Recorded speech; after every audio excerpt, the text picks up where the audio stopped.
ويقول الإنسان أإذا ما مت لسوف أخرج حيا أولا يذكر الإنسان أنا خلقناه من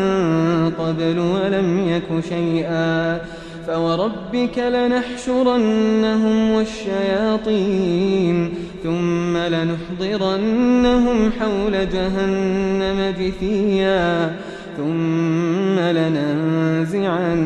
من كل شيعة أيهم أشد على الرحمن عتيا ثم لنحن أعلم بالذين هم أولى بها صليا وإن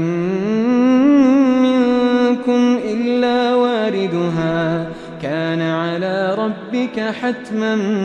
مقضيا ثم ننجي الذين اتقوا ونذر الظالمين فيها جثيا وإذا تتلى عليهم آياتنا بينات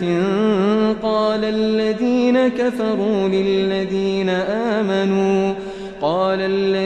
كفروا للذين آمنوا أي الفريقين خير مقاما وأحسن نديا وكم أهلكنا قبلهم من قرن هم أحسن أثاثا ورئيا قل من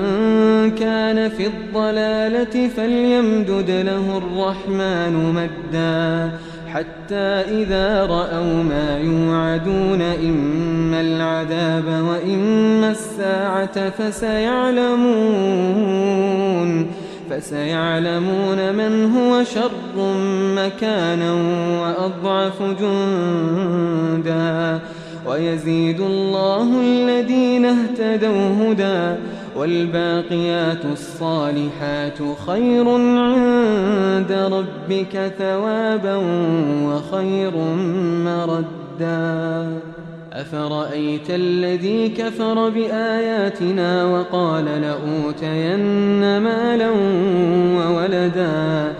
أطلع الغيب أم اتخذ عند الرحمن عهدا